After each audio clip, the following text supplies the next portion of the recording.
Good morning to all of you. मैं doctor Sarla. आज का जो हमारा टॉपिक है वो फंडामेंटल राइट्स है, मौलिक अधिकार। और जो मौलिक अधिकार है वो और कॉम्पिटिटिव एग्जाम में आते हैं।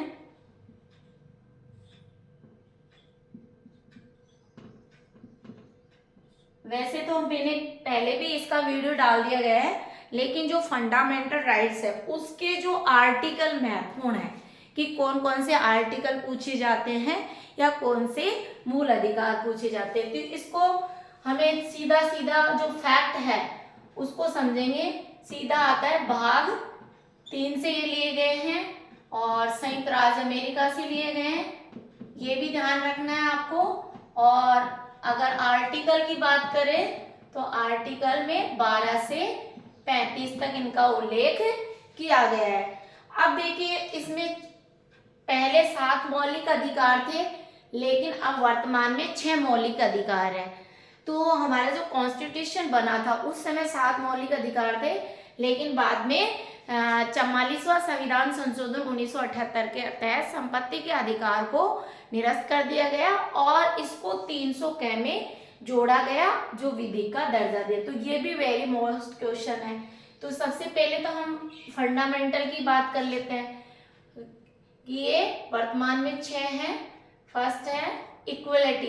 इक्वलिटी इक्वलिटी ये ध्यान रखना है, राइट है। पहला समानता का अधिकार, जो आर्टिकल 12 से 18 तक। देखिए 12 में परिभाषा और 13 जो आर्टिकल है 13 वो वेरी मोस्ट है अल्पीकरण। ये वर्ड याद रख ले, 13 में अनुच्छेद अल्पीकरण महत्वपूर्ण है। अल्पीकरण जो मौलिक अधिकार है आर्टिकल 13 में, अल्पीकरण सबसे आप देख ले, जहाँ अल्पीकरण वर्ड आएगा वो आर्टिकल 13 में आएगा। तो इसको हम शॉर्ट में ये समझे, 12 में परिभाषा और मौलिक अधिकारों का अल्पीकरण और समायोजन, ये 13 में उल्लेख किया गया है। और आर्टिकल जो 14 है वो विधि के समक्ष समानता, विधि के समक्ष समानता और संरक्षण। फिर आर्टिकल 15 क्या बात करता है,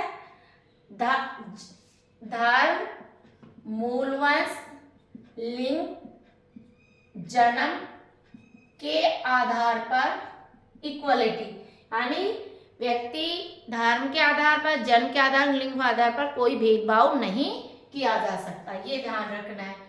फिर 16 में लोक नियोजन में अवसर की समानता, लोक नियोजन में अवसर की समानता। आपको 10-15 मिनट में पूरा चैप्टर लर्न हो जाएगा। फिर आर्टिकल 17 क्या कहता है, अस्पृश्यता, यानी छुआछूत करना कानूनी अपराध है, ये भी आपको ध्यान रखना है। और 18 क्या कहता है, अनुच्छेद 18 क्या कहता है, उपाधियों का अंत, उपाधियों का अंत, यानी हम विदेशी उपाधियां धारण नहीं करेंगे, केवल एजुकेशन और सेना को छोड़कर। तो आई थिंक देखिए इक्वलिटी राइट, यानी समानता का जो हमारा अधिकार है वो 12 से 18 तक उल्लेख किया गया है। कई बार ये आईएएस में पूछा गया है, 13 को भी याद करना है, और बाकी ये शॉर्ट में मैंने बताया। और कुछ नहीं, ये वर्ड जहां जहां मिले वो आर्टिकल टिक लगा देना, कहीं कोई चीज रटने की जरूरत नहीं है आपको। दूसरा मौलिक अधिकार है स्वतंत्रता का अधिकार,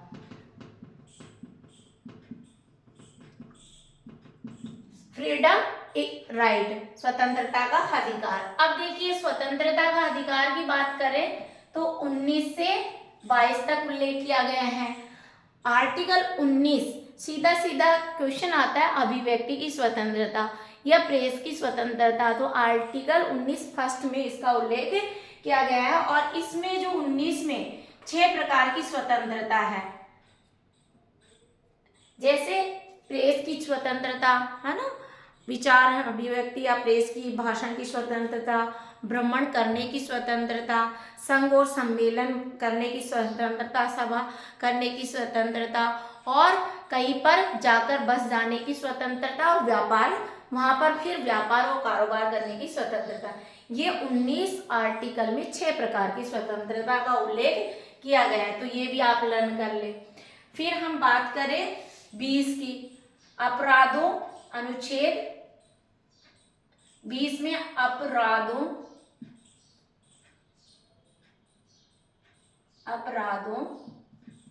के दोष सिद्धि के संबंध में संरक्षण,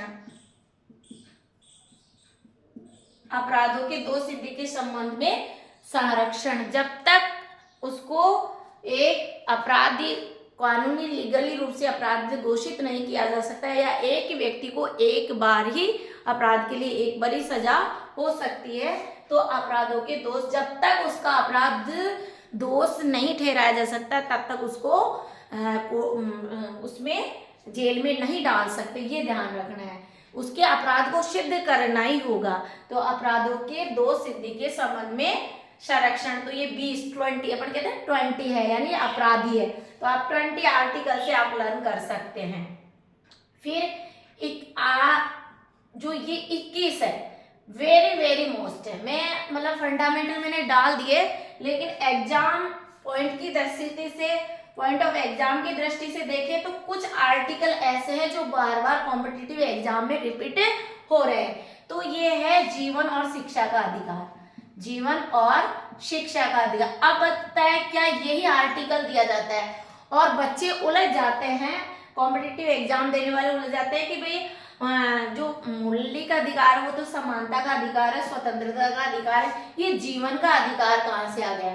तो बिल्कुल ये स्वतंत्रता के अधिकार में ही ये जीवन का अधिकार आता है, जो आर्टिकल 21 में उल्लेख किया गया है, ये वेरी मोस्ट है। फिर आप बात करेंगे 21 क में जो शिक्षा के अधिकार को जोड़ा गया है, यानी शिक्षा के अधिकार को कौन सा? 6 से 14 वर्ष के बालकों को अनिवार्य शिक्षा, ये जीवन के अधिकार, और ये शिक्षा इसलिए जोड़ दिया क्योंकि 21 क में हमारे कॉन्स्टिट्यूशन में जो संशोधन किया गया है ये कि 6 से 14 वर्ष के बालकों को तो अनिवार्य शिक्षा, चाहे वो एडॉप्ट बच्चा गोद लिया हुआ हो, फिर भी हम 6 से 14 वर्ष के बालकों को जो मूलभूत अनिवार्य शिक्षा है वो दिलाएंगे, अदरवाइज से नहीं दिलाता है तो कानून की नजर में अपराधी है।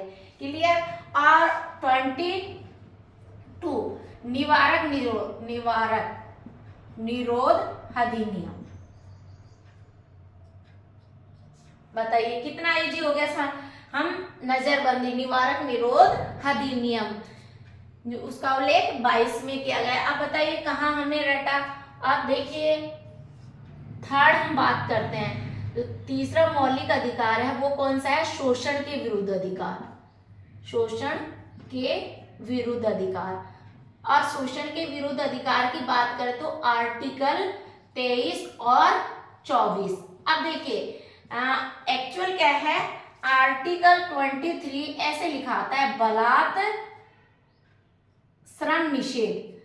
बलात् श्रम का निषेध क्या है कि हमारे जो बड़ों से, ये आर्टिकल 23 में उल्लेख किया गया है कि जो हम 6 घंटे की जगह 8 घंटे काम करवाना और उसके बदले में श्रम नहीं देना, तो ये बलात् श्रम कहलाएगा। बालक श्रम नहीं है, बलात् श्रम यानी बड़ों का शोषण।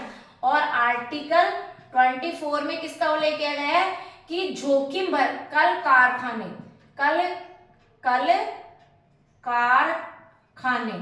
यानी जोखिम भरे काम में हम 6 से 14 वर्ष के बालकों को नहीं लगा सकते। छोटे बच्चों को, बालकों को हम 6 से 14 वर्ष के चाय की थड़ी पे रखना ये भी अपराध है ना, तो जोखिम भरे काम में नहीं लगा सकते। ये तो हमारी गवर्नमेंट ने भी डिसाइड कर दिया कि 18 साल से कम उम्र का नाबालिग कहलाएगा, ये ध्यान रखना है। तो आप इस तरह से थोड़ा सा बेसिक समझें और बेसिक समझ के और वर्ड निकालें, क्योंकि पॉलिटिकल बहुत इजी है पर कुछ पूरा लर्न नहीं होता है, तो कहाँ कहाँ हमने शब्द जोड़े हैं उनको लर्न करें। जोड़ने का मतलब यही है कि हमने ऐसे इजी गोइंग टू शब्द लिए ताकि आपको अटैच किए हैं, एक चार्ट बनाने की कोशिश की है ताकि आपको लर्न हो जाए और आपका क्वेश्चन कोई गलत नहीं जाए। 4 हमारा है, देखिए, धार्मिक स्वतंत्रता का अधिकार। धार्मिक स्वतंत्रता, तो इसमें बहुत अच्छी तरह से हिंदू मुस्लिम सिख ईसाई यानी 4 आर्टिकल हो गए। हिंदू मुस्लिम सिख ईसाई 25, 26, 27 और 28, ये 4 हिंदू मुस्लिम सिख ईसाई ऐसे लर्न कर लोगे कि धार्मिक स्वतंत्रता के अधिकार में 25 से 28 का उल्लेख किया गया। आर्टिकल 25 से 28 का उल्लेख किया गया है। 25 में अंतःकरण की स्वतंत्रता, 26 में अबाध रूप से हमें किसी भी जैसे धार्मिक में भाग लेने और धार्मिक उपासना करने की स्वतंत्रता, और 27 में किसी विशिष्ट धर्म की वृद्धि के लिए कर संदाय। देखिए 25 में अंतःकरण से किसी भी धर्म को मानने की स्वतंत्रता है ना। 26 में अंतःकरण के बाद में ऐसे शब्द जोड़ो कि 26 में ये उल्लेख किया गया है कि हम धार्मिक ऐसे संस्थान के हैं वहां पे उपासना कर सकते हैं और की जा सकती है, जहां विशिष्ट धर्म है वह बात ही नहीं कर, थोप नहीं सकते, बाकी हम धार्मिक जो संस्थान उसमें पार्टिसिपेट कर सकते हैं। 27 में यह है किसी विशिष्ट धर्म की अभिवृद्धि के लिए करके संदाय, जैसे मान लीजिए कोई बौद्ध धर्म है और उनके इसी धर्म को अपनाए और उसके मैनेजमेंट कर संदाय के बारे में स्वतंत्रता, ठीक है। और 28 में जितने भी ये संस्था उनको प्रशासनिक मैनेजमेंट के बारे में इसका उल्लेख किया गया, कहीं रटने की जरूरत नहीं है। फिर हमारा 5th है संस्कृति और शिक्षा का अधिकार।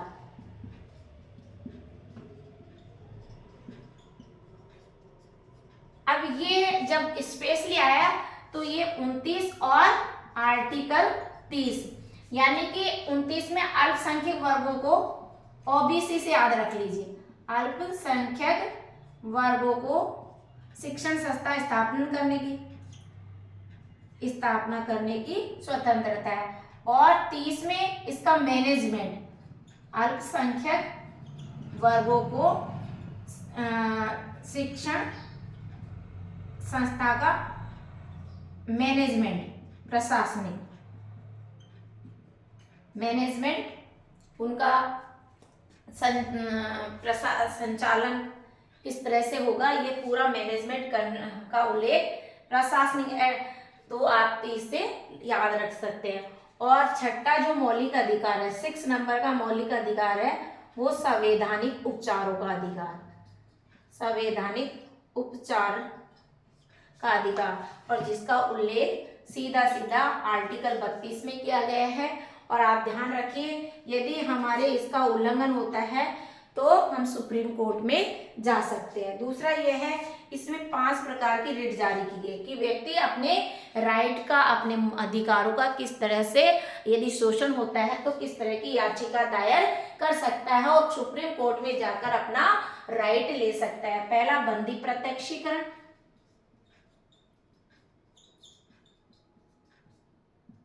दूसरा परमादेश, अधिकार प्रथा,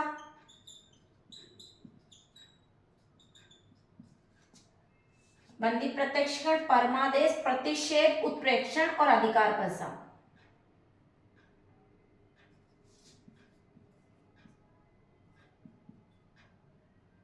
बंदी प्रत्यक्षीकरण, परमादेश, उत्प्रेक्षण, प्रतिषेध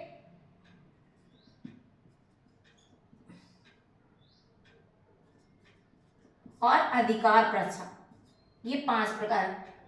बंदी प्रत्यक्षीकरण, परमादेश, प्रतिषेध, उत्प्रेक्षण और अधिकार प्रथा, ये 5 प्रकार की रिट जारी कर सकते हैं। तो ये अब इसको जो संविधान की आत्मा का है, आर्टिकल 32 को संविधान की आत्मा डॉक्टर अंबेडकर ने कहा है।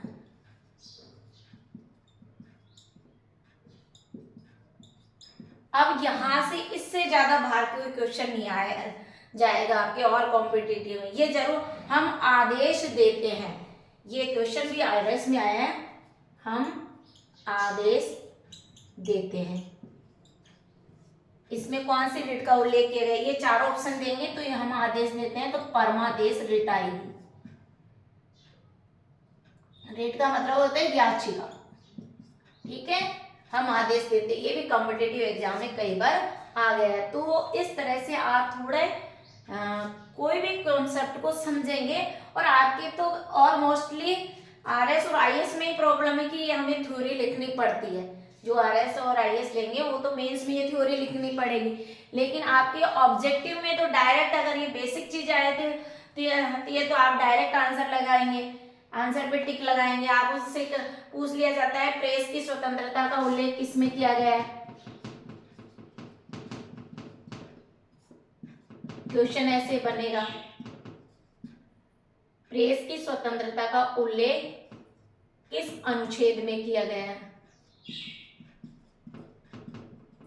ऑप्शन दिया होगा आर्टिकल 19, आर्टिकल 20, आर्टिकल 21 और आर्टिकल 32। तो बिल्कुल प्रेस की स्वतंत्रता, कहीं ऑरिजिन, क्योंकि ऑप्शन दिए हैं, सब कुछ आपके पास है, केवल ये अंडरस्टूड होना है, इन चीजों को आपको समझना है। तो पॉलिटिकल में तो कोई पूरा कॉन्स्टिट्यूशन की जो बुक है वो हम एक एक टॉपिक डेली डाल दिया करेंगे, पर आप बेशर्ते इनको समझ के लर्न करिए। और प्लीज सभी को शेयर करिए ताकि और भी स्टूडेंट जुड़ेंगे तो हमारा भी हौसला अफजाई होगा, हम भी आपको डेली क्लासें दिया करेंगे। ऑफलाइन तो हम देते ही हैं रेगुलर, लेकिन ऑनलाइन भी आपको देंगे। Thank you so much.